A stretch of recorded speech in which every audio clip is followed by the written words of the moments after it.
जैसा कि नाम से ही पता है कि हाइड्रो हाइड्रो मीन्स पानी। पानी से हम कैसे रोगों को ठीक कर सकते हैं।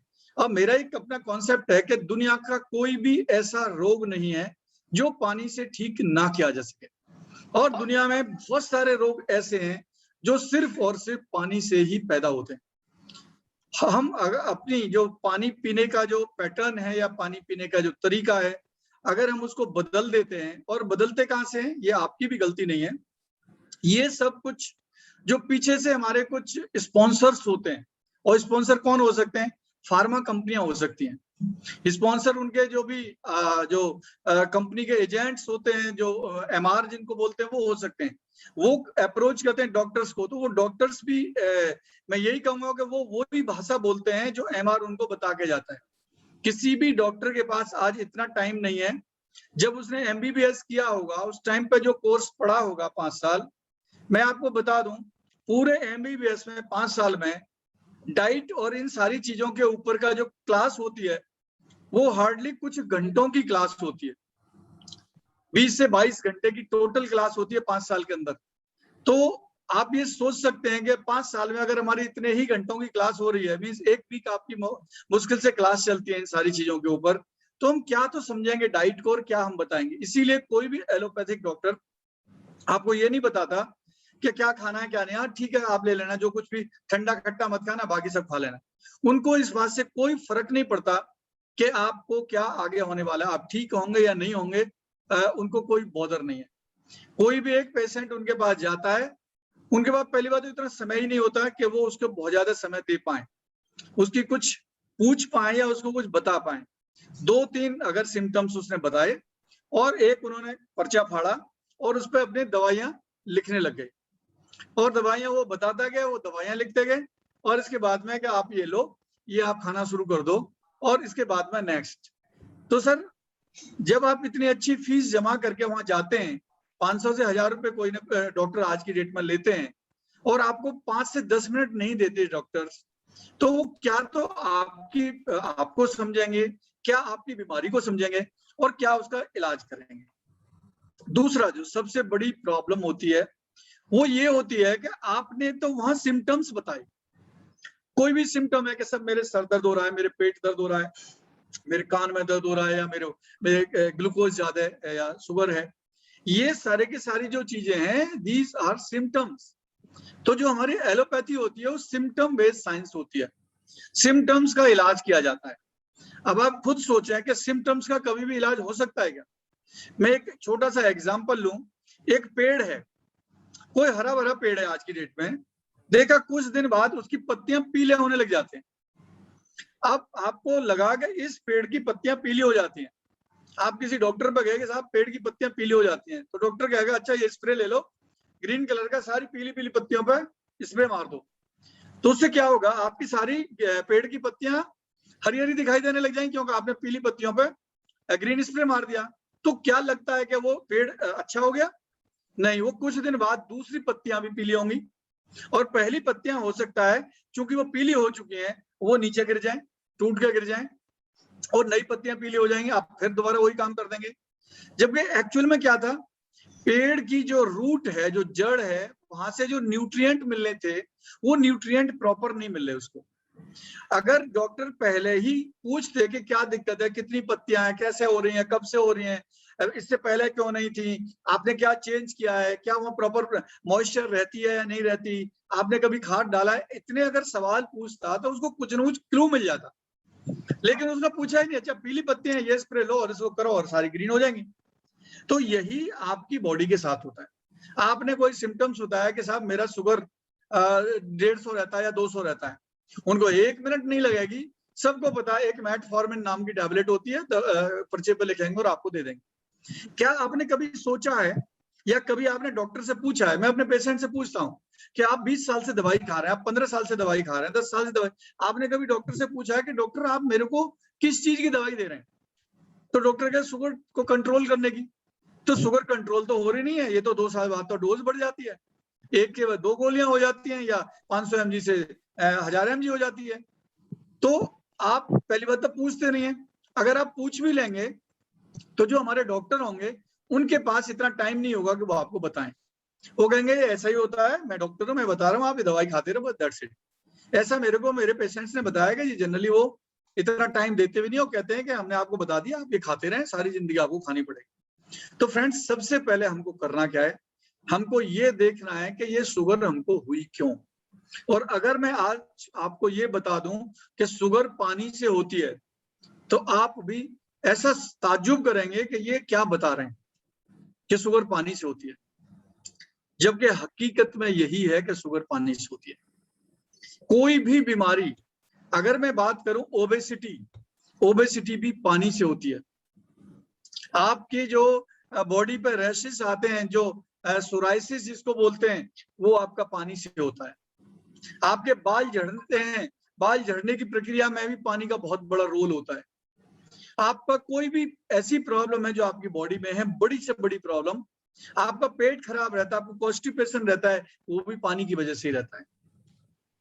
तो ये सारी की सारी चीजें ऐसा क्यों है, ऐसा क्या है पानी में जो दिक्कत हो रहा है, वो हम आपको थोड़ा सा इस पे प्रकाश डालेंगे और आज उसके बारे में थोड़ा सा आपको बताएंगे। तो उससे पहले मैं कुछ आपको थोड़ा सा पानी के बारे में और बता दूं। तो वो पानी है हमारा बेसिकली जिसको हम बोलते हैं हाइड्रोथेरेपी। और ये थेरेपी क्या है, पानी को किस तरीके से देना है, कैसे हमें पानी का यूज करना है, वो सारी की सारी चीजें हम इसमें जनरली यूज करते हैं। तो मैं थोड़ा सा एक जस्ट इंट्रोडक्शन दे देता हूँ, फिर हम आगे बढ़ेंगे और फिर आगे चलेंगे। तो एक छोटा सा प्रेजेंटेशन है, इस प्रेजेंटेशन से माध्यम से समझने की कोशिश करते हैं। आप यहाँ देख ही रहे होंगे, importance of water of to human beings. आदमी के जीवन में पानी का क्या महत्व है, वो एक बार हमको आज समझना है। अगर हम आप इसको समझ गए तो आप अच्छी से अच्छी, बड़ी से बड़ी बीमारियों को ठीक कर सकते हैं। देखिए जनरली हमारे होता क्या है, हमारी जो बॉडी होती है, आपने देखा होगा हमारी बॉडी में लगभग 50 से 60% पानी होता है। रेस्ट फिर दूसरी चीजें होती हैं, आपके कुछ मिनरल्स होते हैं, कुछ आपके प्रोटीन्स होते हैं, कुछ आपका फैट होते हैं। बट एक बहुत बड़ा जो वो होता है क्वांटम, वो होता है पानी का। अब ये पानी होता कहाँ है, ये थोड़ा एक बार समझने की बात है। मैं आपको थोड़ा सा समझाने की कोशिश करूंगा कि पानी जनरली होता क्या है। एक मैं दूसरे उसके थ्रू मैं आपको कुछ सेल का उसे दिखाता हूँ कि किस तरीके से पानी हमारे बॉडी में निवास करता है, रहता है, और किस तरीके से हम उसको अपने उसमें दिनचर्या में उसको ला सकते हैं। पानी से कौन कौन से हमारे काम होते हैं और पानी का यूज कैसे किया जाए जिससे कि हमारा ये सारी की सारी चीजें हमारे जो बैलेंस बना रहे। पानी जो होता है, पानी होता है 3 जगह। जनरली आप ये स्लाइड देख पा रहे हैं, यहां से आपको क्लियर हो जाएगा कि पानी रहता कहाँ है। ये आप देखिए, water balance between fluid compartment. हमारे बॉडी के अंदर बहुत सारे कंपार्टमेंट होते हैं।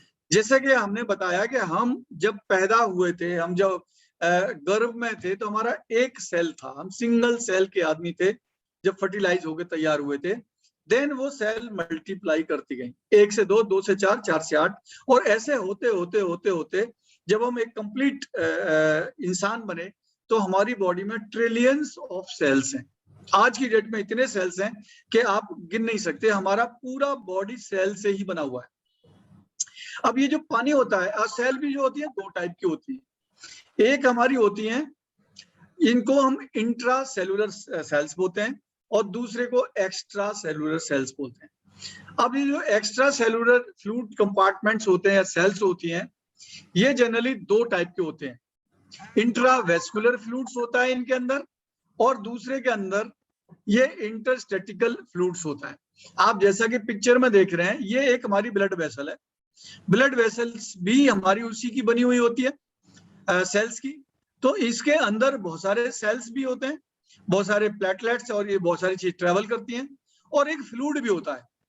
तो जो फ्लूइड होता है उसको इंट्रावेस्कुलर फ्लूइड बोलते हैं। और ये जो हमारी अंदर जो बॉडी है, जो स्किन है, स्किन में भी सेल होती है, और सेल के बीच में भी एक जगह होती है, उसको हम इंट्रा सेल बोलते हैं। तो हमारा जो फ्लूइड होता है बॉडी में, इन 2 जगहों पे ही होता है, आइदर सेल में होता है या सेल के बीच में जो जगह होती है उसके अंदर हमारा फ्लूइड होता है। अब मैं आपको एक और बड़ा इंपॉर्टेंट चीज बताता हूँ, आप ध्यान से सुनिएगा और उसको नोट कीजिएगा। जब भी आप पानी पीते हैं, पानी आप जैसे ही आप पिएंगे आपके मुंह के थ्रू आपके स्टमक में जाएगा। स्टमक के बाद वो ट्रेवल करेगा आपके इंटेस्टाइन में, छोटी इंटेस्टाइन में, देन वो जाएगा बड़ी इंटेस्टाइन में, और इसके बाद में उसका एब्जॉर्प्शन यहाँ हो चुका हो। तो मैं आपको एक मोटा मोटा बता दूं, जब भी हम पानी लेते हैं तो हमारा जो पानी का एब्जॉर्प्शन होता है वो हमारा होता है बड़ी आंत में, और वहां से पानी एब्जॉर्ब होके जाता है किडनी में। किडनी उसको चेक एंड बैलेंस करती है, इसमें मिनरल्स वगैरह प्रॉपर है या नहीं है। अगर आपके पानी में मिनरल्स नहीं है तो किडनी के पास अपना स्टोरेज होता है, या वो डिमांड करती है लीवर से या इधर उधर से, तो उसको चेक एंड बैलेंस करके उसमें वो पर्टिकुलर मिलाए जाते हैं, और जब वो परफेक्ट हो जाता है पानी तो वो आपको आगे प्रोसेस के लिए दिया जाता है। और जो भी हमारी बॉडी के अंदर पहले से पानी होता है उसको फिल्टर करके यूरिन के रास्ते बाहर निकाल दिया जाता है। तो ये जो भी पानी होता है जो हम पीते हैं, ये सारा का सारा पानी हमारे सेल्स और इंट्रा सेल्स में जाके बैठ जाता है। जैसा मैंने आपको बताया था, सेल्स हमारी मेन होती है और इंट्रा सेल्स हमारी वो होती है जो उसके बीच की जगह है। मान लीजिए ये एक टैबलेट सेल्स है, बट इसके बीच में ये जो जगह है ये इंट्रा सेल्स। ऐसी ही हमारी बॉडी में सेल्स और इंट्रा सेल्स होते हैं। लेकिन जब हम खाना खाते हैं, खाने के साथ भी तो पानी होता है। लगभग आप सब्जी खा रहे हैं, दाल खा रहे हैं या कुछ और चीज खा रहे हैं, हर चीज के अंदर एक वाटर कंटेंट है। आपको कैसे पता लगेगा इसमें वाटर कंटेंट है? उसके लिए आपको क्या करना होगा, मान लीजिए सब्जी को आपने मिक्सी में डाला और उसको निचोड़ के देखा, निकाला, तो आपको उसमें से पानी मिलेगा, बहुत सारा पानी मिलेगा, और कुछ उसका फाइबर ऊपर रह जाएगा।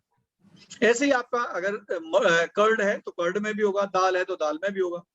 पानी किस में नहीं होगा? पानी रोटी में नहीं होगा। रोटी को अगर आप मिक्सी में डालेंगे और उसको जब उसको जूस निकालेंगे तो उसमें से कुछ भी नहीं निकलेगा। तो हमारा इंपॉर्टेंट क्या रहा कि जितना भी हम रोटी खा रहे हैं उसको भी लिक्विड फॉर्म में बनाएं। हमारी बॉडी में अगर 70% पानी होता है, 60 से 70% पानी, तो हमारे खाने में रोजाना 60 से 70% ही पानी जाना चाहिए। इससे ज्यादा पानी जाएगा तो वो हमारे लिए फायदेमंद नहीं होगा। ये बहुत इंपॉर्टेंट है, आप ध्यान रखें। आपकी बॉडी अगर 70% पानी लेके बैठी हुई है तो जो भी आप इंटेक करें, अगर वो 70% पानी का चीज इंटेक करेंगे तो आपको कभी भी इम्बैलेंस नहीं आएगा फ्लूइड का। लेकिन अगर आप बहुत ज्यादा मतलब 80% 90% आप फ्लूइड लेने लग जाएंगे अपनी डाइट में, तो क्या होगा? इम्बैलेंस हो जाएगा, पानी की मात्रा ज्यादा हो जाएगी, सॉलिड या न्यूट्रिएंट की मात्रा कम हो जाएगी। अब इसको हम कैसे देखते हैं? मान लो आप एक दिन में, मैं एक ऑन एन एवरेज आदमी का लगाता हूं कि वो 1.5 to 2 kg के आसपास तक पूरा डाइट लेता है सुबह से शाम तक। कुछ 2 kg भी लेते हैं, कोई 1.5, कोई 1 kg भी लेते होंगे। अब उस 1 kg वाले आदमी को कितना? लगभग 70%, 700 ml के आसपास में फ्लूइड चाहिए और 300 ml के आसपास में सॉलिड्स चाहिए। सॉलिड्स में कार्बोहाइड्रेट हो सकता है, प्रोटीन हो सकता है, फैट हो सकता है, फाइबर्स हो सकते हैं, कुछ भी हो सकता है। अगर इस रेशो में हमारी बॉडी में जाएगा तो आपको कभी लगता है कि बॉडी के अंदर इम्बैलेंस आएगा? कभी भी नहीं आएगा। लेकिन अब हम करते क्या है, अगर हमें 1 किलो हम खाते हैं एक दिन में, तो हम उसमें से 200 ग्राम के आसपास तो सॉलिड ही रखते हैं और 800-900 ml रोजाना का फ्लूइड कर लेते हैं। कैसे कर लेते हैं? हम पानी पीते हैं जबरदस्त। क्या जी, मैं तो सुबह जगता हूँ 2-3 गिलास तो पहले ही पी लेता हूँ। क्या जी क्यों पीते हो पानी? मैं कई बार पेशेंट से पूछता हूँ कि नहीं साहब, उससे प्रेशर अच्छा आता है। मैं पूछता हूँ कि आपने पानी पिया, पानी अभी आपके स्टमक में ही है, प्रेशर कैसे आ जाएगा? ये एक हमारा साइकोलॉजिकल वो होता है, बैरियर हमारे दिमाग में घुस गया है पीढ़ी दर पीढ़ी से, क्या वो फलां ये पानी पीते तो उनका प्रेशर आता, मैं पीऊंगा तो मेरा भी प्रेशर आ जाएगा, और हम उसमें पानी पीने लग जाते हैं। बहुत सारे बुद्धिजीवी आपको बताते हैं साहब, जितना ज्यादा पानी पियोगे ना स्किन इतनी ही ग्लो करेगी, और मैं कहता हूं जितना ज्यादा पानी पियोगे इतनी ही स्किन की प्रॉब्लम्स आपको ज्यादा आएंगी। पानी पीना चाहिए, ऐसा नहीं कि पानी नहीं पीना चाहिए, पानी एक रेशो में पीना चाहिए। वो मैं आपको बताऊंगा कितना पानी कैसे और कब पीना। अभी मैं आपको मोटी मोटी थ्योरी बता रहा हूँ पानी की। तो वो जो लोगों का एक गलत फहमी है, बहुत से लोग कहते हैं मैं गर्म करके पानी पीता हूँ। देखिए कभी भी गर्म पानी आपको फायदा नहीं देगा। Yes, once in a while आप गर्म पानी पी रहे हैं, उससे आपको फायदा हो सकता है। अगर आप डेली रूटीन में गर्म पानी पी रहे हैं तो आपको फायदा नहीं करेगा। ये कुछ चीजें बिल्कुल नोट करके रखें।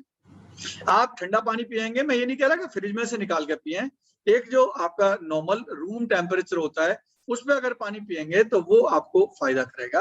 वो हमारे जब अंदर जाता है तो वहां से हमारी जो हमारी वेन्स और होती है कॉन्ट्रास्ट करती है, क्योंकि हमारा वो कुछ उसका टेम्परेचर कम होता है, उसको टेम्परेचर लाने की कोशिश करती है जो भी हमारे बॉडी का टेम्परेचर होता है। तो वहां से एक प्रक्रिया स्टार्ट हो जाती है। तो अभी हमने पानी पी लिया खूब सारा, फिर हमारे कुछ दोस्त क्या करते हैं कि खाने से पहले पानी पियोगे तो साहब आप पतले हो जाओगे। बहुत सारे लोगों से मैंने सुना है। क्यों पतले हो जाओगे, मैंने पूछा कि साहब फिर हम खाना कम खाएंगे ना, क्योंकि पेट तो हमारा पहले ही भर जाएगा, खाना हम कम खाएंगे। अब आप एक छोटा सा ध्यान से सुनना, मैं कुछ क्या क्या कहने जा रहा हूं। आपने पानी पी लिया पहले 2 गिलास, पानी कहाँ गया, आपके स्टमक में गया। अब ऐसा तो है नहीं कि कोई डायरेक्ट छेद है स्टमक में से, डायरेक्ट सीधा जा रहा है और डायरेक्ट निकल रहा है। एक प्रोसेस है 40-50 मिनट का, उस 40-50 मिनट के प्रोसेस के बाद ही पानी आगे को निकलेगा। तो आपका वो जो पानी है वो आपका स्टमक में है। अब आपने खाना खाना चालू किया तो पहले आपने अपने स्टमक को फुल ऑफ या हाफ ऑफ वाटर कर दिया। अब आपने खाना खाया। अब आप वैसे जब पानी नहीं पीते तो आप हो सकता है 3 रोटी खाते या 2 रोटी खाते। अब चूंकि आपने हाफ स्टमक कर दिया, पानी से भर के 2 गिलास मान लो 200 ml पिया तो 400 ml पानी पी लिया। जब आपने खाना खाना चालू किया तो उस पानी में जाके आपका खाना गिर रहा है। तो उस खाने का क्या हो रहा है, खाना भी चूंकि हमारा स्टमक हर 1 मिनट में 40 सेकंड में एक से इधर से दबका इधर आता है, इधर से ऐसे करके वो उसको करता रहता है, चर्निंग करता रहता है जो भी आप खा रहे हो। तो आपको क्या लगता है कि जो आपने पहले पानी भरा हुआ है मेरे स्टमक में और मैंने उसमें कुछ 1 रोटी या 2 रोटी सब्जी के साथ में खा के उसमें मिला दी, तो उसका कैसा पेस्ट बनेगा, पेस्ट बनेगा या उसकी लस्सी बन जाएगी, मतलब पतला हो जाएगा। वो बहुत पतला हो जाएगा क्योंकि पहले से उसमें पानी है। और जब वो मेरे इंटेस्टाइन में निकलेगा कुछ देर बाद, तो इंटेस्टाइन में चलेगा क्या, वो तो बहेगा, और जो बहेगा तो सीधा निकल जाएगा। उसको निकलना था तो 3 घंटे के अंदर जाना था। धीरे धीरे धीरे धीरे हमारी इंटेस्टाइन स्क्वीज होती, फिर उसको आगे बढ़ाती ऐसे ऐसे करके, और वो डाइजेस्ट होता जाता, और डाइजेस्ट होकर उसके न्यूट्रिएंट जो होते जो भी आपने खाया है वो आपके ब्लड में मिलता जाता, तब निकलता तो बहुत अच्छा था। अब क्या हुआ, क्योंकि वो उसका फ्लो इतना पतला है कि वो सीधा गया तो पूरी तरह से डाइजेस्ट नहीं हुआ वो खाना आपका। जब डाइजेस्ट नहीं हुआ तो उसके साथ जो कार्बोहाइड्रेट था जो बाद में ग्लूकोज में कन्वर्ट होता है, वो उसके साथ ऐसे ही चला गया, वो डाइजेस्ट ही नहीं हो पाया, वो ग्लूकोज में कन्वर्ट ही नहीं हुआ। और जब वो आगे बड़ी इंटेस्टाइन में गया वहां से जाके छोटी में से, तो वहां जाके चूंकि वो कार्बोहाइड्रेट है, ग्लूकोज बनना ही है क्योंकि वहां से वहां तक हो ही जाएगा। अब उसमें फर्मेंटेशन होगा क्योंकि एक बंद उसके अंदर पड़ा हुआ है। फर्मेंटेशन होगा तो वहां गैसेस फॉर्मेशन होगा। अब गैस फॉर्मेशन होगा तो क्या होगा, वहां एक बदबू आएगी, सड़ जाएगा वो अंदर। जब सड़ जाएगा, चूंकि उसके अंदर ग्लूकोज है, तो वहां जो आपके बैक्टीरियाज हैं, जो आपके गट के अंदर जो बैड बैक्टीरिया हैं जो ग्लूकोज पे ही पलते हैं, अदरवाइज वो निष्क्रिय पड़े रहते हैं, तो उनका खाना आ गया, उनकी आपने बल्ले बल्ले कर दी, उनकी ईद हो गई, और वो वहां से उसको खा खा के बढ़ते रहेंगे। तो आपके बॉडी के अंदर, आपके इंटेस्टाइन के अंदर जो बैक्टीरियल इम्बैलेंस हो जाएगा, और जब बैक्टीरियल इम्बैलेंस हो जाएगा तो वहां से आपको प्रॉब्लम्स खड़ी होना चालू हो जाएंगी। आपका डाइजेशन प्रॉपर नहीं है, आपका एनर्जी लॉस होगा, बिकॉज जो भी आपने खाया है वो आपको पूरा डाइजेस्ट ही नहीं हुआ। जब डाइजेस्ट नहीं हुआ तो उसकी एनर्जी नहीं बनेगी।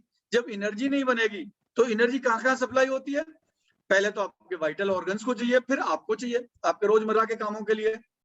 अब बनी नहीं है सफिशिएंट, तो वाइटल ऑर्गन्स को तो कहां से मिलेगी, बट रोजमर्रा के तो आप काम कर रहे हो, उनको तो चाहिए ही चाहिए, तो वाइटल ऑर्गन कंप्रोमाइज कर लेंगे। और सबसे पहले कौन सा कंप्रोमाइज करता है, ये बॉडी जानती है। हार्ट को कंप्रोमाइज नहीं करवाएगी कभी भी बॉडी। हार्ट कंप्रोमाइज हो गया तो बचेगा ही नहीं कुछ। आपके डाइजेस्टिव सिस्टम को कंप्रोमाइज करवा सकती है, आपके ब्रेन को कंप्रोमाइज करवा सकती है, आपकी सबसे पहले स्किन और बाल, जो हमारे स्किन का सबसे टॉप लेयर होता है, वो कंप्रोमाइज होता है, क्योंकि स्किन बॉडी का सबसे बड़ा ऑर्गन है। वहां से कहा जाता है कि यहाँ की, जैसे आपके, मैं एक एग्जांपल दूं, आपके यहाँ बिजली आती है और जाती है तो आपने एक इन्वर्टर लगा रखा है। जब बिजली है तो आपने पंखा, एसी सब कुछ चला दिया है। लेकिन जब आपके पास बिजली नहीं है, इन्वर्टर पे है, तो क्या आप सारा कुछ चलाएंगे? नहीं चलाएंगे। आप उसमें से अनइम्पोर्टेंट चीजों को बंद कर देंगे। क्यों बंद कर देंगे? कि जितनी भी पावर है, मेरा जो एसी या मेरा पंखा चल रहा है जहां मैं बैठा हूं, वो पूरी ज्यादा देर तक चलता है। सेम बॉडी करती है।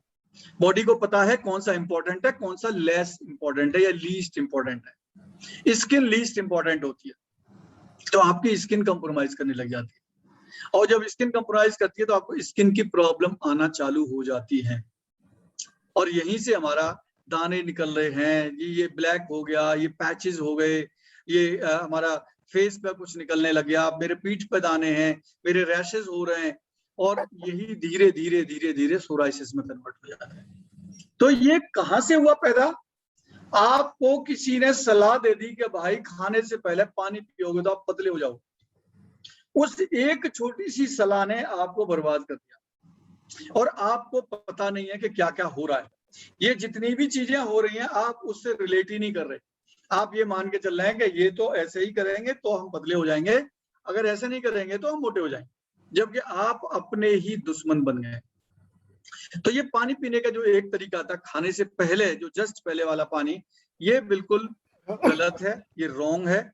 ये कभी भी हमें इस तरीके से पानी नहीं पीना चाहिए। अगर इस तरीके से पानी पिएंगे तो आपको दिक्कत हो जाएगी। अगर आपको पानी पीना है तो आप 1 घंटे पहले पानी, आप 45 मिनट पहले पानी पिए, आप 1.5 घंटे पहले पानी, क्योंकि 30 से 40 मिनट का साइकिल होता है। वो पानी निकल के वहां से चला तो जाए, वो चला जाएगा तो ठीक है, आपका इंटेस्टाइन आपका स्टमक खाली हो जाएगा, उसमें खाना जाएगा तो खाने का पेस्ट बनेगा।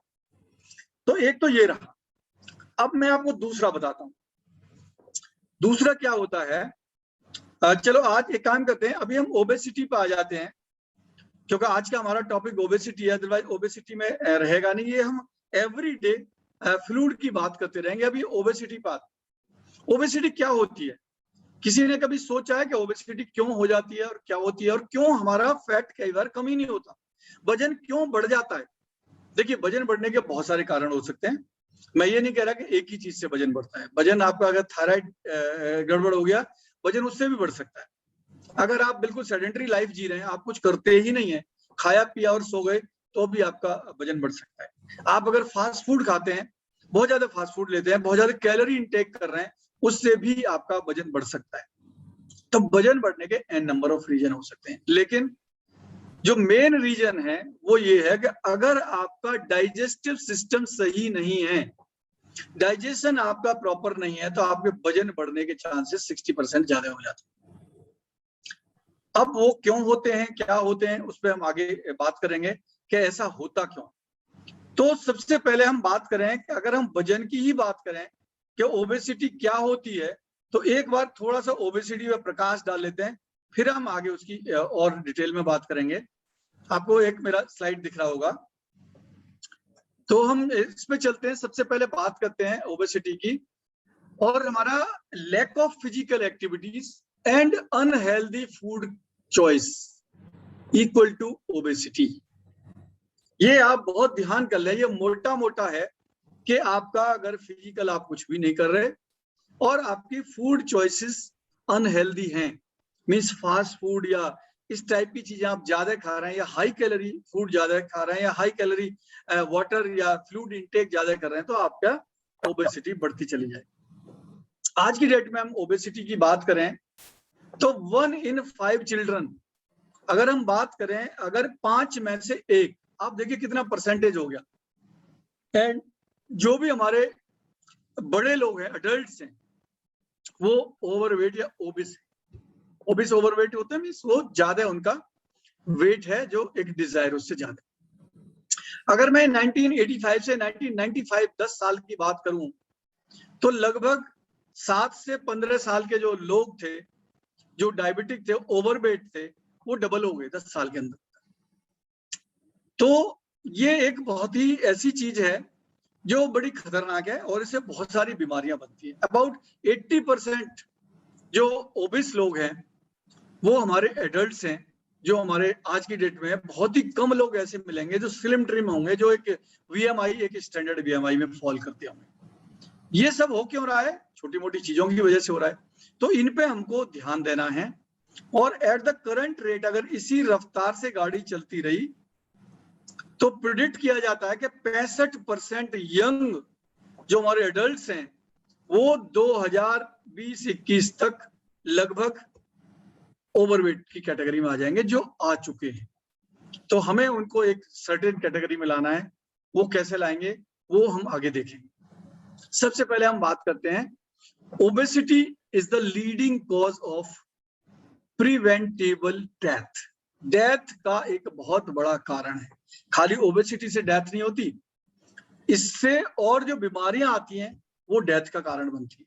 और आज की डेट में अगर स्मोकिंग के बाद बात करें तो ओबेसिटी ही आती है। स्मोकिंग से भी बहुत अच्छा आपका डेथ होते हैं। सबसे ज्यादा हमारे इसमें होते हैं जो हार्ट अटैक में होते हैं, हमारे डायबिटीज में होते हैं। तो हमें वो आती कहाँ से है? वो ओबिस लोगों से ही ये सारी की सारी चीजें आती हैं। तो इस पे हमें बहुत ज्यादा ध्यान देने की जरूरत है। और क्या क्या होता है इससे, और कौन कौन सी नई बीमारियां होती हैं ओबेसिटी से? टाइप 2 डायबिटीज, ये बहुत आम है आज की डेट में। 28 से 30% लोग आज इंडिया में डायबिटीज के शिकार हैं। और इसका एक बहुत बड़ा रीजन क्या है? वो है आपकी ओबेसिटी। और ओबेसिटी का सबसे बड़ा रीजन क्या है? आपका इनपुट। इनपुट में भी दो, solid input and liquid input, हम अलग अलग बात करेंगे दोनों। ईटिंग डिसऑर्डर, आप क्या खा रहे हैं, क्या नहीं खा रहे, क्या खाना चाहिए, क्या नहीं खाना चाहिए, वो देखने वाली बात। Orthopaedic disorder, liver problem, fatty liver. देखिए सबसे पहले फैटी लीवर होता है, फिर क्या होता है? फिर लीवर सिरोसिस होता है, फिर लीवर आपका एसाइटिस होता है, और फिर लीवर कैंसर होता है। ये चार चीजें लीवर की स्टेज होती हैं। तो जिसका फैटी लीवर है वो समझ लो कि एक रॉन्ग ट्रैक पे हम चल पड़े। अगर हमने इसको अभी कंट्रोल नहीं किया, जब हम लीवर एसाइटिस में आ जाते हैं, लीवर एसाइटिस मींस आपका बॉडी वाटर रिटेन करने लग जाती है। और जो लीवर कैंसर है वो तो फिर आप जानते ही हैं कि वो 4th स्टेज होती है।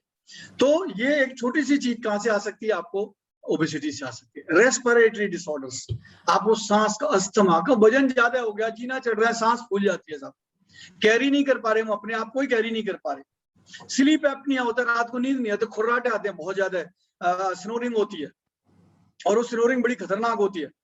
वो आपका एक ओबेसिटी की वजह से हो सकती है। और कार्डियोमायोपैथी, जो भी हार्ट के इश्यूज हैं, हार्ट की प्रॉब्लम्स हैं, आपका ब्लड प्रेशर है, ये सारे के सारे जो कॉज हैं, आपका जो हार्ट की मसल्स हैं, जो ये सारे के सारे प्रॉब्लम्स आपको जब आप ओबिस होते चले जाते हैं, ओबेसिटी होती चली जाती है, तो ये प्रॉब्लम्स आती चली जाती है।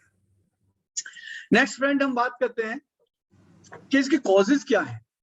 देखिए सबसे पहले आप देखें, फूड चॉइस तो है ही है, लैक ऑफ फिजिकल एक्टिविटी, जो आजकल लोगों में समय नहीं है जी हमारे पास। मैंने बहुत सारे ऐसे कहते देखे हैं कि खूब मोटे, सारा कुछ है, सब टाइम ही नहीं है एक्सरसाइज करने का। अरे भाई, आपको पास अपने लिए टाइम नहीं है तो आपके पास किसके लिए टाइम होगा?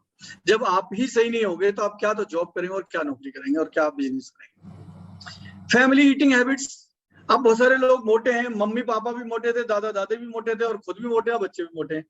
वो कहेंगे साहब ये हेरिडिटी है। ये हेरिडिटी नहीं होता, इसमें बहुत बड़ा रोल किचन का होता है, आपके जो ईटिंग हैबिट्स का होता है। जैसी आपके घर में प्रैक्टिस चल रही है खाने की, वही आप खाएंगे, और वही आपके नेक्स्ट जनरेशन भी खाएंगे, क्योंकि वो आप बदल रहे नहीं। और सोसाइटी का जो आजकल एक ना फैशन बन गया है कि साहब पिज्जा मंगा लो, खा लो, स्विगी से ये आ गया, वो आ गया, ये भी एक स्टेटस सिंबल बन गया लोगों का। ये जब इन सारी चीजों पे आते हैं तो ये इसके रीजंस बनते हैं, इससे हमको अपने आप को बच करना है। Cost of food has decreased. आज की डेट में जब से स्विगी पिज्जा वीजा आए हैं, यहाँ से क्या हो रहा है? आपका कॉस्ट ऑफ फूड है वो आपका डिक्रीज होता चला है। More food is prepared away from the home.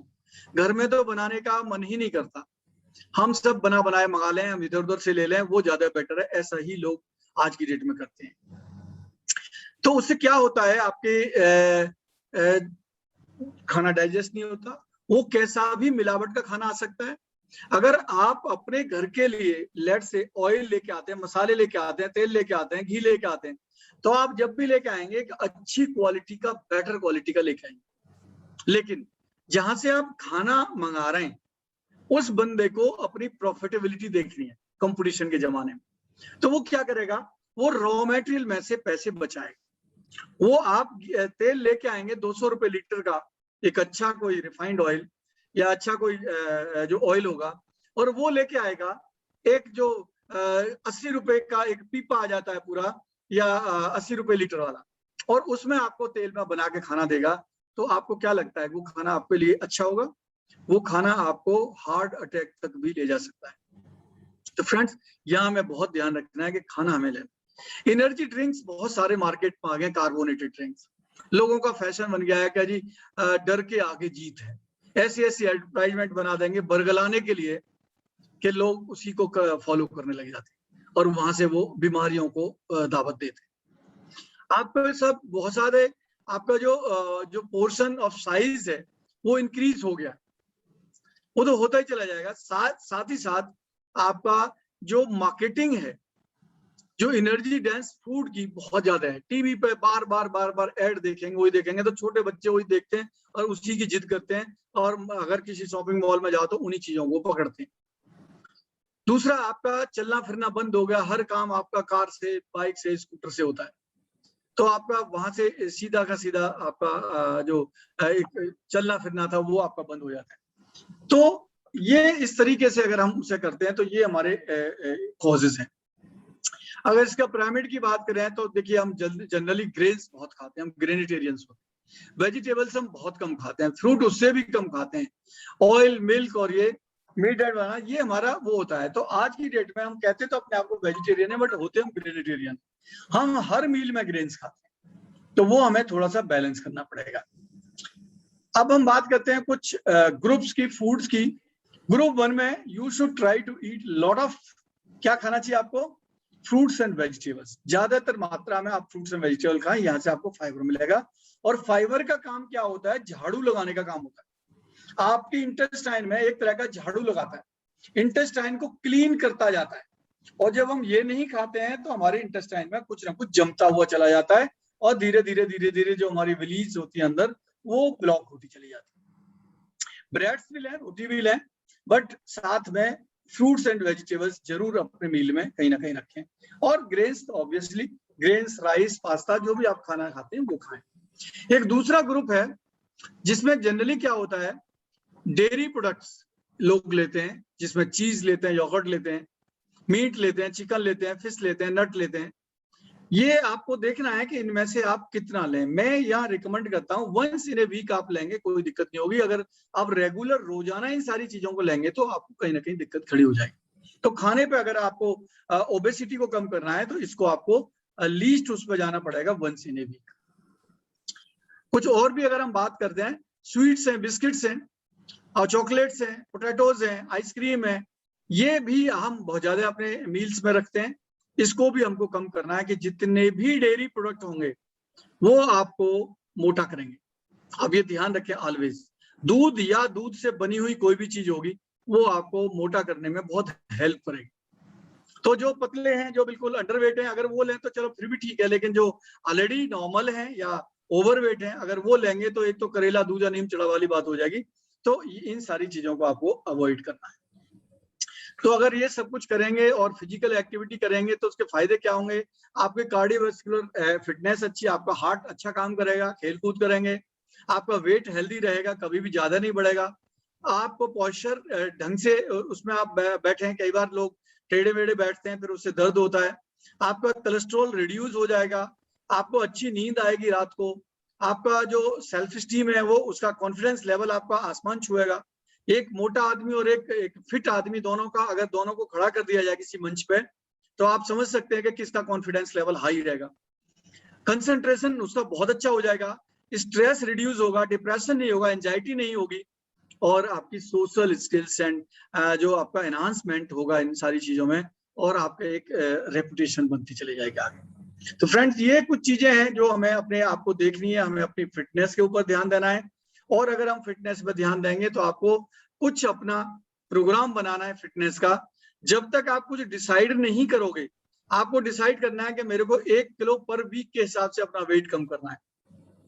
तो मैं आपको बताऊंगा, ये सारी चीजें बहुत थ्योरेटिकल हैं, अभी तक जो मैंने बताई है ये आपको बहुत सारे लोगों ने बताई होगी पतला होने की, लेकिन अब मैं जो आपको बताऊंगा वो शायद अभी तक आपको किसी ने भी नहीं बताया होगा कि आप पतले कैसे हो सकते हैं। आपके बॉडी के अंदर जो टोटल फ्लूइड होता है, जैसा कि मैंने बताया 70% होता है, और 70% का मतलब मैं एक एग्जांपल लेता हूं कि आपका वेट मान लीजिए 70 केजी है, तो 70 KG 70% almost 50 litre of fluid हो गया आपकी बॉडी के अंदर। अब इस 50 लीटर फ्लूइड का 10% आप में ब्लड होता है, तो 50 का 5 लीटर के आसपास खून हो जाएगा, और लगभग 25% आपका जो फ्लूइड होता है वो होता है इंट्रा सेल्स में, और 65% आपका होता है लगभग इंटर सेल्स, जो आपके सेल्स होते हैं। अब जो आपका सेल है, मान लीजिए ये आपका कोई सेल है, इस सेल में इतना फ्लूइड है और इसमें इतने न्यूट्रिएंट है, मान लीजिए ये न्यूट्रिएंट है, मान लो इसमें 80 ml फ्लूइड है और 20 ml इसके अंदर न्यूट्रिएंट है, तो इसका जो एक घोल बनना है, एक बहुत अच्छा घोल बनना है और बढ़िया है।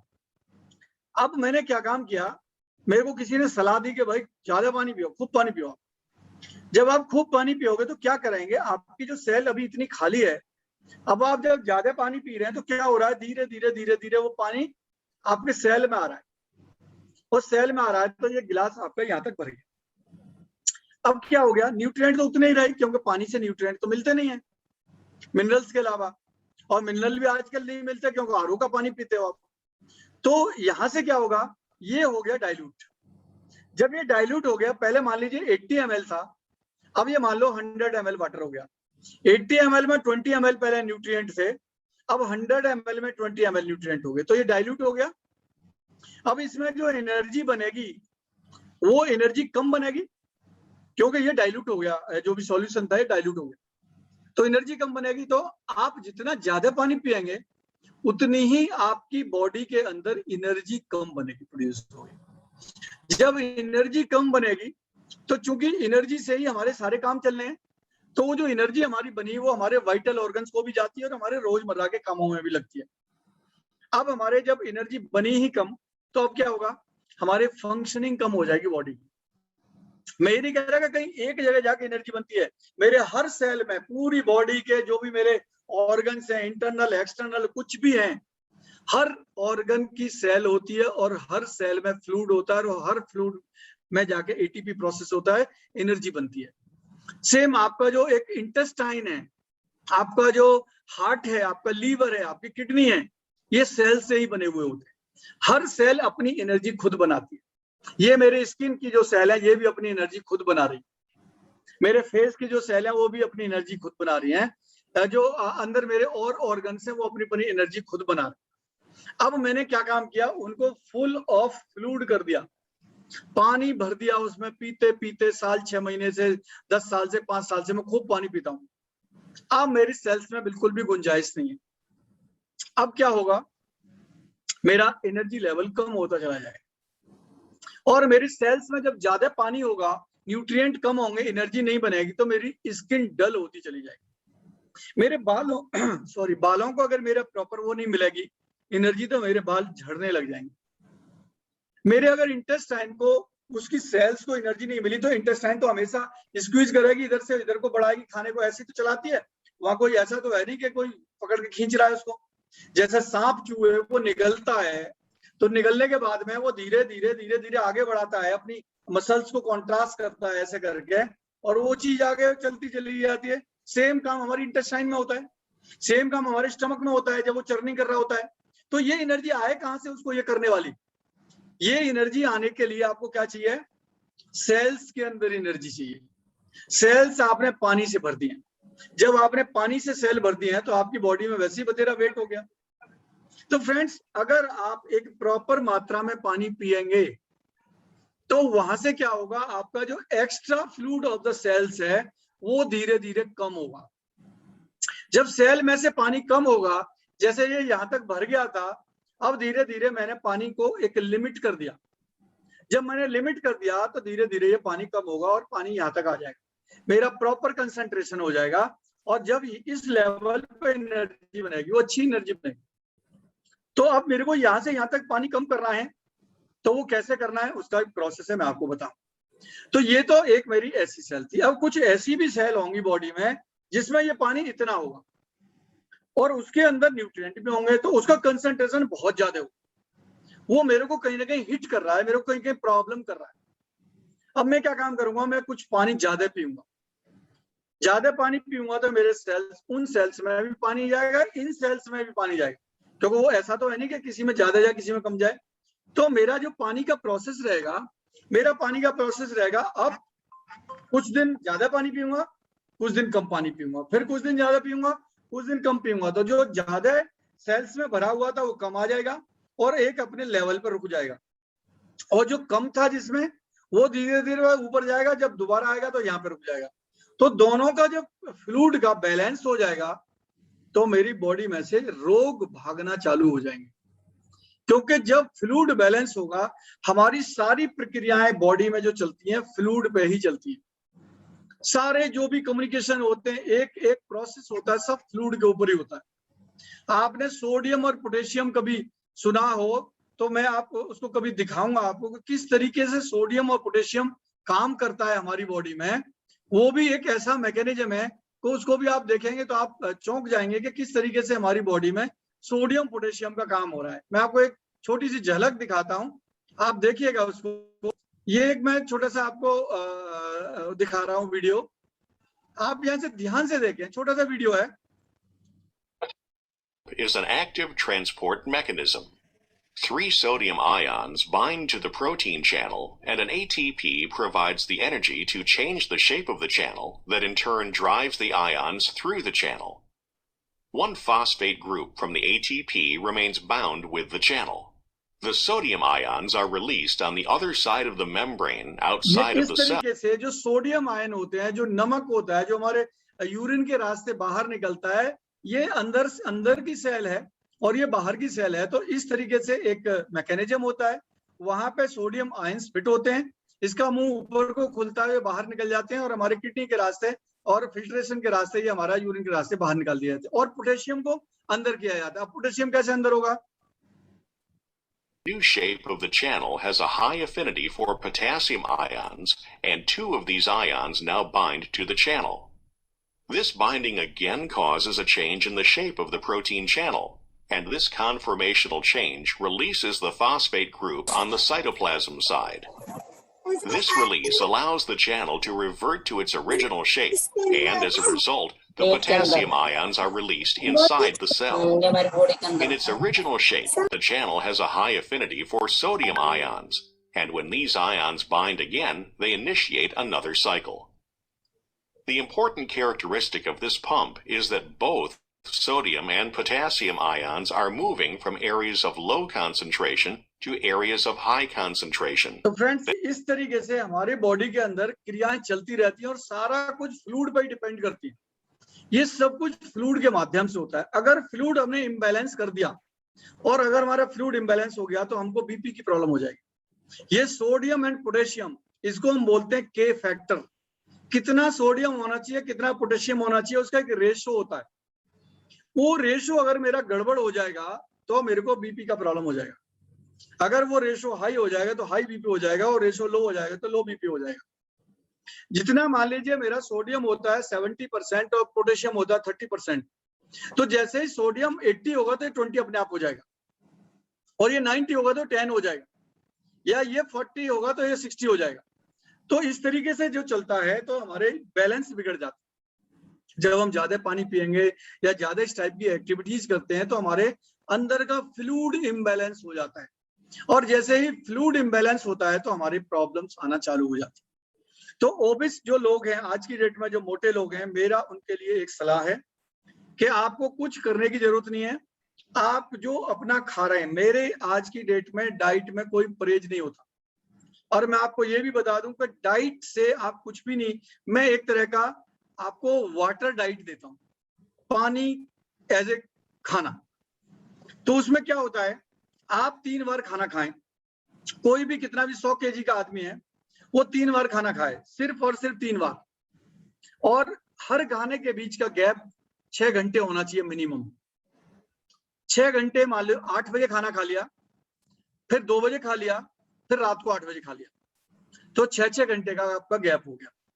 मैं कभी भी इसको ब्रेकफास्ट, लंच और डिनर नहीं बोलता, मैं तीनों को मील बोलता हूं, फर्स्ट मील, सेकंड मील और थर्ड मील। किसी ने भी ये नहीं कहा कि ब्रेकफास्ट में थोड़ा खाओ या थोड़े पोहे खा के छोड़ दो या चाय पी के बिस्किट खा के छोड़ दो, नो।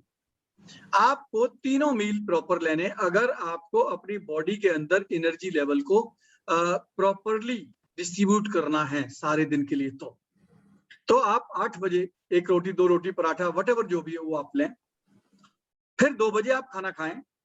हाँ, आप कम ज्यादा थोड़ा बहुत कर सकते हैं कि यहाँ 2 रोटी ले रहे हैं, लंच में 3 रोटी या 4 रोटी ले रहे हैं, डिनर में 2 रोटी ले रहे हैं, कोई बात नहीं। लेकिन आप ऐसा ना करें कि यहाँ तो 1 कटोरी पोहे खा के छोड़ दिया या थोड़ा दलिया खा के छोड़ दिया और बाकी लंच डिनर में खूब जबरदस्त खा रहे हैं और डिनर में बहुत ज्यादा खा रहे हैं, ऐसा ना। तीनों खानों को इक्वल करने की कोशिश करें, नंबर 1। नंबर 2, जो पानी है, पानी को खाने के साथ पिएं। मैं आज एक ऐसी बात बता रहा हूं जो आपने अभी तक नहीं सुनी होगी और आप कह रहे होंगे कैसी बात बता रहे हैं आप। मैं जितने भी पेशेंट से पूछता हूं वो सब ये कहते हैं कि साहब हम खाने के 1 घंटे बाद पानी पीते, 1.5 घंटे बाद पानी पीते। आप खाने के साथ पानी पिएंगे तो उससे तो प्रॉब्लम हो जाएगी, जबकि प्रॉब्लम ही ये है कि आप खाने के साथ पानी नहीं पीते। जब आप खाने के साथ पानी पिएंगे तो जब भी आप खाना खाएंगे वो आपके स्टमक में जाएगा, स्टमक में जाएगा तो उसका एक पेस्ट बन जाएगा, और वो पेस्ट बन गया, और वो मान लीजिए जैसे बहुत सारे फीमेल है हमारे साथ, वो घर में रोजाना रोटी बनाते हैं तो उन्होंने कुछ आटा लिया और कुछ 1 गिलास पानी लिया, और उनको पता है इस पानी से ये आटा प्रॉपर तरीके से गूंथ जाएगा और रोटी बनने लायक बन जाएगा। तो उन्होंने एक आधा किलो आटा लिया और 100 ml या 200 ml पानी लिया, और धीरे धीरे इसमें पानी को डालते गए और आटे को गूंथते गए, और सारा जब पानी खत्म हो गया तो आटे का एक डो बन के मोटा सा आपका तैयार हो गया, पेस्ट बन गया, और आपने एक अपनी थाली में या प्लेट में साइड में रख दिया कि अब इसकी रोटी बनाएंगे। अब मैं अगर आपसे कहूं आधा घंटे बाद इसमें आधा गिलास पानी और मिला दूं, तो क्या उस लगे हुए आटे में, गूंथे हुए आटे में आप आसानी से आधा गिलास पानी और मिला पाएंगे? शायद नहीं मिला पाएंगे। यहां तो आप कैसे न कैसे करके मिला भी लेंगे, लेकिन पेट में तो आप कुछ भी नहीं कर पा रहे ना, वो तो आपके हाथ में ही नहीं है, वहां का तो मैकेनिज्म है। तो इसी तरीके से अगर आपने खाना खा के 1 घंटे बाद पानी पिया तो आपको आपके उसमें मिक्स ही नहीं होगा। अब अगर मैं उनसे, मैडम से बोलूं कि आपका जो 200 ml पानी था इसको 250 ml पानी में आटा लगाना, मैंने पहले ही आटा लगाते वक्त ही उसमें 50 ml पानी और दे दिया उनको, तो आपको लगता है कि 250 ml पानी में आटा लग जाएगा? थोड़ा सा पतला लगेगा एज कंपेयर टू जो पहले लगता था, उससे हल्का सा पतला हो जाएगा, लेकिन लग जाएगा वो पानी, उसमें 50 ml मिक्स हो जाएगा। तो जब मैं कह रहा हूं आप खाना खाओ तो खाना खाते में आप पानी पीते जाओ, तो जो भी आपका एक डो बनेगा आपके इंटेस्टाइन में इसमें स्टमक में जाके, वो एक प्रॉपर तरीके से आपका डो बनेगा और पानी के साथ डो बनेगा। तो ये जो मैंने पानी पिया 100 ml, 200 ml, 250 ml, ये जब पानी मेरा इंटेस्टाइन में जाएगा तो ये मेरे खाने में मिल गया, और मेरा जो पहली इंटेस्टाइन है जिसको छोटी आंत कहते हैं, उसमें जो एब्जॉर्प्शन होते हैं उसमें होते हैं विटामिन के होते हैं, आपका कार्बोहाइड्रेट्स के होते हैं, आपके फैट के होते हैं, ये सारे के सारे हमारे होते हैं और ये सब ब्लड में जाते हैं। तो जो पानी है वो पानी क्या होगा, मेरे खाने के साथ एब्जॉर्ब होकर ब्लड में जाएगा। जब ब्लड में जाएगा तो ब्लड वॉल्यूम बढ़ाएगा, जब ब्लड वॉल्यूम बढ़ेगा तो न्यूट्रिएंट भी बढ़ेंगे, और न्यूट्रिएंट बढ़ेंगे तो वो सेल में भी जाएंगे। सेल में मैंने पहले ही पानी को कम कर दिया है तो सेल में मेरा कंसंट्रेशन थोड़ा सही हो जाएगा, तो मेरा एनर्जी लेवल बढ़ जाएगा। जब मेरा एनर्जी लेवल बढ़ेगा तो मेरे को और क्या चाहिए, एनर्जी ही तो बढ़ानी है। जब मेरी एनर्जी बढ़ेगी तो वो एनर्जी मेरी 3-4 जगह 5 जगह डाइवर्ट होगी, मेरे कुछ ब्रेन को जाएगी जो हाईएस्ट कंज्यूम करता है ब्रेन, सेकंड हाईएस्ट मेरा डाइजेस्टिव सिस्टम कंज्यूम करता है, फिर किडनी करती है, लीवर करता है और हार्ट करता है। 5 वाइटल ऑर्गन है जो करते हैं कंज्यूम सबसे ज्यादा। तो जब मेरे डाइजेस्टिव सिस्टम को अच्छी एनर्जी जाएगी, मेरा जो इंटेस्टाइन है प्रॉपर तरीके से उसको करेगा, मेरा स्टमक अच्छी तरह से चर्न कर पाएगा क्योंकि उसकी सेल्स में एनर्जी है। पहले वो बोला धीरे धीरे ऐसे कर रहा था, अब उसमें एक ताकत आ गई तो ढंग से करेगा तो आपके प्रॉपर तरीके से होगा, तो वहां से आपके एनर्जी लेवल बढ़ेंगे। और जब एनर्जी लेवल बढ़ेंगे, आपका खाना डाइजेस्ट होगा तो आप पतले होते चले जाएंगे। तो ये एक सबसे बढ़िया तरीका है आपको अपना वेट कम करने का। तो आपको अगर वेट कम करना है, ओबेसिटी कम करनी है, तो खाना खूब खाएं, डाइटिंग ना करें। अगर आज 4 रोटी खाते हैं तो 5 रोटी खाएं, बट उसको 3 बार में डिस्ट्रीब्यूट कर लें। 3 बार के अलावा जिप लगा लें, कुछ नहीं खाना, कुछ नहीं पीना, सिर्फ और सिर्फ खाना और पानी 3 बार। अगर आपको मन करता है काजू खाने, बादाम खाने, मिठाई खाने, जो सब निकाल के रख लो, लंच की थाली में रख लो, डिनर की थाली में रख लो, और आपको सुबह ब्रेकफास्ट की थाली में रख लो, खा लो, कोई दिक्कत नहीं है। लेकिन 2 परहेज करने हैं आपको, दूध और चाय जहर है, ये आपको बिल्कुल भी नहीं लेना। सिर्फ और सिर्फ यही मेरा 2 परहेज है, बाकी कोई परहेज नहीं है। आप खाएं और आप यहां से पतले होते चले जाएंगे। सबसे पहले आपके इंचेस कम होंगे, हो सकता है वेट कम ना हो लेकिन इंच कम हो जाएंगे, ये भी एक बहुत अच्छी बात है। बहुत सारे लोग आते हैं मेरे पास के साथ, मेरे वेट कम ना हो बट मेरे कपड़े आने लग जाए मेरे, तो बढ़िया बात है, ये थेरेपी दे दो आप। बहुत सारे लोग कहते हैं कि साहब मेरे को तो वेट भी कम करना है, तो आप अपनी डाइट में एक टाइम फाइबर लेना चालू कर दो, तो वहां से आपका वो हो जाएगा। कोई सा भी एक मील फाइबर का बना लो, सुबह का या दिन का या रात का, तो आपका फाइबर जाएगा, तो आपका फैट कम होता चला जाएगा क्योंकि उसमें हमारा कार्बोहाइड्रेट हमने कम कर दिया।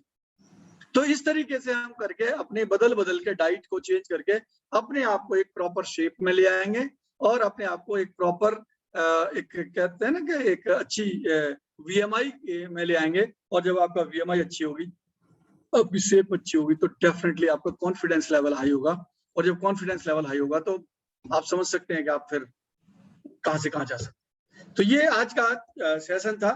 आज फर्स्ट सेशन है, इंट्रोडक्टरी सेशन है। कल से हम शार्प 10 बजे स्टार्ट करेंगे। तो मेरा सबसे रिक्वेस्ट है कि सब लोग 10 बजे से पहले ज्वाइन कर लें। मैं लगभग 9:45 या 9:50 पे सॉरी उसे खोल दूंगा, इसके बाद में आप उसको ज्वाइन करें। 10 बजे शार्प हम स्टार्ट कर देंगे, क्योंकि हमें 9 बजे हम शार्प स्टार्ट कर देंगे, क्योंकि हमें पूरा टाइम मिल जाएगा, 1 घंटा फिर हमारा क्वेश्चन आंसर का भी मिल जाएगा। क्योंकि मैं नहीं चाहता कि ये सेशन 10:30-11 बजे तक चला, क्योंकि आपको और भी काम होंगे, सोना भी होगा, किसी का कुछ काम होता है। तो अभी मैं इसको यहीं एंड करता हूँ, और आज के जो भी क्वेश्चन आंसर हैं, अगर किसी को कुछ पूछना है तो पूछ सकते हैं, तो मैं कोशिश करूंगा उसको आंसर करने की। और कल फिर हम अपने नए चैप्टर पे चलेंगे और फ्लूइड मैनेजमेंट को और आगे दूसरे लेवल तक लेके जाएंगे। Hello, yes sir. पानी कितना पीना वो आपने बताया नहीं, कितना पानी पीना चाहिए खाना खाने के बाद? पानी सर मैं आपको अगर मोटा मोटा बता दूं तो अगर देखिए, पानी कई सारी चीजों पर डिपेंड करेगा। आप कितनी रोटी खाते हैं, एक रोटी का मतलब है, आप ये मान लीजिए कि 70 से 75 ml पानी। अगर आप 4 रोटी खाते हैं तो आपको 300 ml पानी पी लें। आप 2 रोटी खाते हैं तो आप 150 ml के आसपास पानी पी लें, या 125-150 ml पानी पी लें। इस तरीके से आप पानी पिए खाने के साथ। और कुछ दिन 2-3 दिन आप 4 दिन खाने के साथ पानी पिए, 2-3 दिन 4 दिन आप खाने से 1 घंटे पहले पानी पिए, और 1 दिन आप पानी पूरे दिन पानी पिए, क्योंकि उस दिन हमें पूरी सेल्स को भरना है। फिर वो धीरे धीरे कम आएंगी, और ऐसे ऐसे करके हमको एक बैलेंसिंग बनानी। तो हफ्ते में 1 दिन हाइड्रेट करें और हफ्ते में 6 दिन डिहाइड्रेट करें। बट डिहाइड्रेट ऐसा ना करें, अगर आपको ज्यादा थर्स्ट लगती है, प्यास लगती है, तो आप पानी पी लें। ऐसा नहीं है कि सर ने बताया था तो मैं पीऊंगा ही नहीं, चाहे कुछ भी हो जाए। नो, अगर आपको कोई डिस्कम्फर्ट हो रहा है, सर दर्द हो रहा है, कोई प्रॉब्लम हो रही है, तो आप पानी पी सकते हैं बीच में। लेकिन कोशिश ये करें कि हम इसको चेंज करते रहें, और हम चेंज करते रहेंगे तो हमारा फ्लूइड मैनेजमेंट प्रॉपर हो जाएगा, हमारे एनर्जी लेवल अच्छा बनेगा बॉडी में, और हम वहां से अपने आप को फिट रख पाएंगे। यस नम्रता जी। यस मैम, पूछिए सवाल।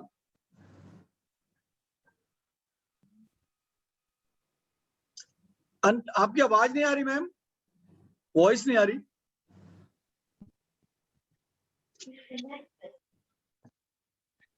हेलो। हाँ जी, अब आई आवाज। हाँ सर, मैं ये पूछ रही थी, जैसे हम मेरी आपसे पहले भी बात हुई है कि सर जैसे फ्रूट ले रहे, फ्रूट अगर खा लिए तो हम पानी नहीं पीना चाहिए। आपने बताया कि उसमें पानी रहता है तो फिर पानी अवॉइड कर देते हैं हम लोग जिस दिन फ्रूट लेते हैं। हाँ जी। बट जैसे किसी को अगर दवाई देना है तो उसके लिए तो पानी के साथ ही देना पड़ेगा देखो ना सर? मैंने आपको ये बताया, अभी तो हम पानी पीते हैं बहुत ज्यादा है। मान लो मैंने आपको पानी बताया 750 ml पूरे दिन में, अगर जी उसमें सर। आप 100 ml और भी ले लेते हैं तो बहुत ज्यादा फर्क नहीं पड़ेगा। आप दवाई के लिए पानी ले सकते हैं, क्योंकि जो आपको थायराइड की दवा है वो खानी है तो वो खानी है, तो उसके लिए आप पानी ले लें, कोई दिक्कत नहीं है। या अपना जो आपने बजट किया है 700 ml 750 ml उसी में से ले लें, क्या फर्क पड़ता है। छोटी सी गोली आप 2 घूंट पानी में ही आपका इंटेक कर जाएंगे उसको, तो वो कोई दिक्कत नहीं है। लेकिन जब आप फ्रूट खा रही हैं तो फ्रूट के साथ पानी नहीं पीते, क्योंकि फ्रूट अपने आप में ही पानी होते हैं, 90% पानी होता है। वो तो सर आपने बताया है, निकुंज को जैसे सर फ्रूट देते हैं तो फिर पानी नहीं पीता वो। हाँ वो बिल्कुल ठीक है। उसको लंच तक भी पानी नहीं देती मैं। देखो पानी न देना, मैं ये कह रहा हूँ पानी मांगना ही नहीं चाहिए। क्यों नहीं मांगना चाहिए? जब आप पानी कम पियेंगे और खाने के साथ पानी पियेंगे तो आपके मुंह में सलाइवा बनेगा। सलाइवा होती है लार, और जब वो लार बनती है तो उस लार की वजह से पानी की प्यास ही नहीं लगती, लेकिन वो 2-3 दिन बाद बनना चालू होती है। तो 1-2 दिन दिक्कत आ सकती है, जब बीच में हम पानी दे सकते हैं इमरजेंसी। हाँ सर, वो थोड़े जब खेल के आते हैं तभी उसको लगती है। हाँ देखो, अगर कोई स्पोर्ट्स कर रहा है, खेल रहा है, तो उसको एडिशनल पानी दिया जा सकता है, क्योंकि इतना उसने स्वेटिंग में निकाल दिया, वो कोई दिक्कत नहीं। वही पूछना था सर, उसको सप्लीमेंट जैसे मैं देती हूँ अभी, तो उसके साथ पानी भी देती हूँ, इसलिए मैं वही पूछ रही थी। हाँ दे सकते हैं, उसमें कोई दिक्कत नहीं, बट ज्यादा पानी ना हो कि पूरा गिलास भर के पानी दे रहे हैं, ऐसा नहीं। जितने में वो गटक ले इतना ही सफिशिएंट है। आधा ग्लास से ज्यादा नहीं देती। बिल्कुल ठीक है, thank you ma'am. Yes Rekha ma'am. Sir मुझे एक चीज पूछनी थी, जैसे आपने बताया कि 3 मील लेना चाहिए एक टाइम में, तो पिछले कोर्स में भी आपने ये बात बताई थी। तो मैं लेती हूँ 3 मील। देखिए आपकी शायद आवाज नहीं आई, बट मैं आपका क्वेश्चन समझ मैं पा रहा सोचूं कि हूँ। आपकी वॉइस नहीं आ रही, वॉइस आपका ब्रेक हो रही है। लेकिन आपका नेटवर्क इशू है, तो आपकी वॉइस नहीं आ रही है हमारे पास तक। बट मैं आपको बता दूं, पानी पे कंट्रोल, ये जो 3 दिन का है, ये कोई हार्ड एंड फास्ट रूल नहीं है। ये हम डिजीज के बेस पे देते हैं, और जब हम पेशेंट की हिस्ट्री पूछते हैं, आप कितना पानी पीते हैं, कब पानी पीते हैं, खाली पेट कितना पीते हैं, खाने के बाद कितना पीते हैं। जब वो कहता है कि मैं खाने के बाद तो साहब पीता ही नहीं हूँ, कितने साल से नहीं पीते, कि साहब 5 साल से नहीं पीता, तो हम कहते हैं 1-1 हफ्ते तक आप खाने के साथ पानी पियो। क्योंकि ये छोटी छोटी चीजें, जब हमारा कोर्स आगे बढ़ेगा, क्वेश्चन आएंगे, उसमें सारी चीजें निकलेंगी, राइट। तो उस केस में हम इसको थोड़ा सा ध्यान रखते हैं कि उसने हिस्ट्री क्या बताई है हमको, और जो हिस्ट्री हमने बताई है उस हिस्ट्री के बेस पे हम डिसीजन लेके उसको बताते हैं। अगर उसने सालों से खाने के साथ में पानी नहीं पिया, तो आप फिर हफ्ता भर तक उसको खाने के साथ पानी दें, फिर आपको खाने से पहले देने की जरूरत नहीं, क्योंकि खाने से पहले तो पी रहा है। लेकिन वो कहता है नहीं नहीं मैं तो पानी पीता ही नहीं, मैं तो बहुत ही कम पानी पीता हूँ, देन आपको फिर दोनों तरफ बैलेंस करना पड़ेगा। कोई आदमी कहता है मैं तो 8 रोटी खाता हूँ, तो उसके लिए पानी का बैलेंसिंग आपको अलग तरीके से देखना पड़ेगा। तो ये पर्सन टू पर्सन डिपेंड करेगा। अभी आपके कोई केसेस आएंगे, जिस दिन हमारा क्वेश्चन आंसर आएगा, हम कोई केस लेंगे आप में से किसी का, फिर हम बताएंगे कैसे हम डिजाइन करते हैं। ठीक है, आज तो अभी इतना समय नहीं है, तो कल या परसों जो भी आएगा, तो उसमें हम इसको डिजाइन करके बताएंगे कि कैसे हम पानी का डिसाइड करते हैं कि किसको कितना पानी पीना, राइट। आई होप आपका क्वेश्चन आंसर हो गया होगा। ठीक है सर। चलिए, तो अभी किसी का क्वेश्चन नहीं है, तो वेंकट साहब क्लोज करें। सर एक मिनट हाँ जी, हाँ जी सर, सुबह उठने और जब उठते सुबह तभी पानी पी सकते क्या खाली पेट? सर एक बार आपका आवाज नहीं आ रही, एक बार दोबारा बोलें। सुबह हम लोग जब उठते हैं, हाँ तभी हम लोग सुबह खाली पेट पानी पी सकते हैं? नहीं सर, खाली पेट पानी नहीं पीना चाहिए। नहीं, खाली पेट पानी पिएंगे तो आप अपने आप को नुकसान कर रहे हैं। आपने देखिए, आपने सुबह सुबह जगे, आपके सारे ऑर्गन्स बिल्कुल नॉर्मल स्टेट में हैं। आप ऐसे मान लीजिए कि आपने एक अपनी कार ली और कार को स्टार्ट किया और एकदम चौथे गियर में डाल दिया, तो आपको क्या लगता है कार एकदम बहुत बढ़िया तरीके से चलेगी? धचके खाएगी वो। ऐसे ही आपने एकदम जगह और सारा का सारा काम आपने किडनी को दे दिया, राइट?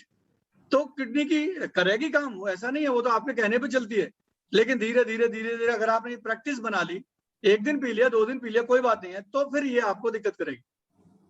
इसलिए इसको प्रैक्टिस ना बनाएं। कभी मजबूरी में पीना पड़ गया तो पी लो, अदरवाइज अवॉइड करो इसको। सुबह का पानी का कोई फायदा नहीं होता, अर्ली इन द मॉर्निंग पानी पीने का। सर कल से क्लास 10 बजे है क्या? नहीं 9 बजे ही है। 9 बजे 9 बजे 9 बजे से ही है, 9 से 10। ओके बट 9 बजे शार्प स्टार्ट हो जाएगी। जो लेट होंगे उनका सेशन थोड़ा बहुत Yes, निकल sir. जाएगा, फिर उनको वीडियो रेफर करना पड़ेगा। तो सब लोग थोड़ा सा 8:45 बजे ही आ जाए तो ज्यादा बेटर रहेगा।